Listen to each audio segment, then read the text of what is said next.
October 9, 2024 నుండి ఫిబ్రవరి 4, 2025 వరకు గురువు వక్రగతిలో సంచరిస్తూ ఉన్నారు. కావున ఈ రాశి వారికి గురువు యొక్క వక్ర సంచారం వల్ల కలిగే ఫలితాలు ఏ విధంగా ఉంటాయి అనేది సశాస్త్రీయంగా తెలుసుకుందాము. అట్లాగే పరిహారాలు కూడా తెలుసుకునే ప్రయత్నం చేద్దాం. కుంభరాశి వారికి అక్టోబర్ 9, 2024 నుండి ఫిబ్రవరి 4, 2025 వరకు గురువు వక్రగతిలో సంచరిస్తూ ఉన్నారు. కావున ఈ రాశి వారికి గురువు యొక్క వక్ర సంచారం వల్ల కలిగే ఫలితాలు ఏ విధంగా ఉంటాయి అనేది సశాస్త్రీయంగా తెలుసుకుందాము.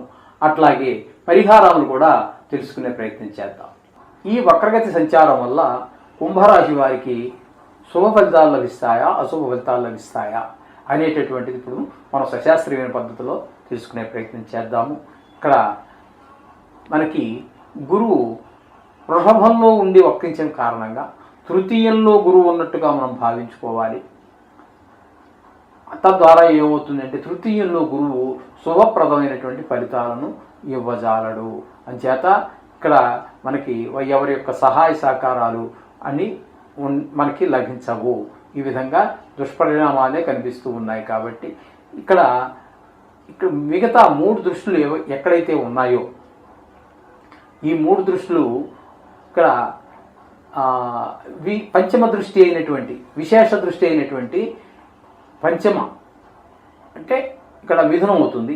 ఈ మిథున రాశి వారికి ప్రభావితం చేస్తాయి. అలాగే సప్తమ స్థానం అయినటువంటి సింహరాశిని ప్రభావితం చేస్తాయి.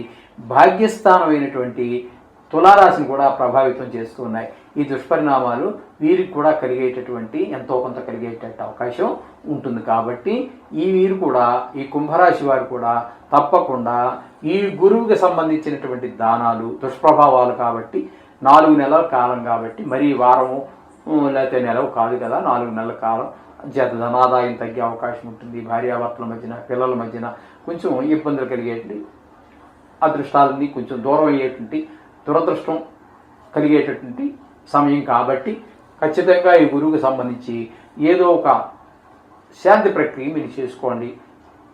ధనవంతులు ఏదైనా ఉన్నవాళ్ళు, ఆర్థిక పరిస్థితి బాగున్నవాళ్ళు జపాలు హోమాలు చేయించుకోండి. లేదు నవగ్రహాల చుట్టూ రోజు తిరగండి. లేదా గురువారం తిరిగి ఈ మాత్రం శనగలు ఆ గురువు పాదాల దగ్గర వేయండి. లేదా గుళ్ళో శనగలు ఇచ్చి పూజారి గారి దగ్గర లేకపోతే డబ్బులు ఇచ్చో ఆ ప్రసాదం శనగలు తాలింపు వేయించి అది ఆయన దేవుడికి నైవేద్యం చేసిన తర్వాత వచ్చిన భక్తులందరికీ పంచమనండి. లేదు కొన్ని శనగలు మీ శక్తి మేరకు తీసుకొని రోజు లేదా గురువారం అయినా ఈ మాత్రం శనగలు నానబెట్టి తీసుకెళ్ళి ఆవు పెట్టండి. లేదా ఇంకా అక్కడికి కూడా వెళ్ళలేము, ఇల్లు కదలలేము, కొంచెం పెద్దవాళ్ళం అనుకున్న వాళ్ళు ఇంట్లో కూర్చొని గురుచరిత్ర పారాయణ కానీ మరి ఆ నక్షత్రానికి సంబంధించినటువంటి శ్లోకాలు మనకి ఆయన ఏ జన్మలో ఈ రాశి వారు ఏ నక్షత్రంలో పుట్టారో ఇందులో 3 నక్షత్రాలు వస్తాయి. ఈ నక్షత్రాల్లో ఏ పాదంలో పుట్టారనే దానికి సంబంధించి మనకి విష్ణు సహస్రనామంలో కొన్ని శ్లోకాలు నిర్ణయం చేశారు పెద్దలు.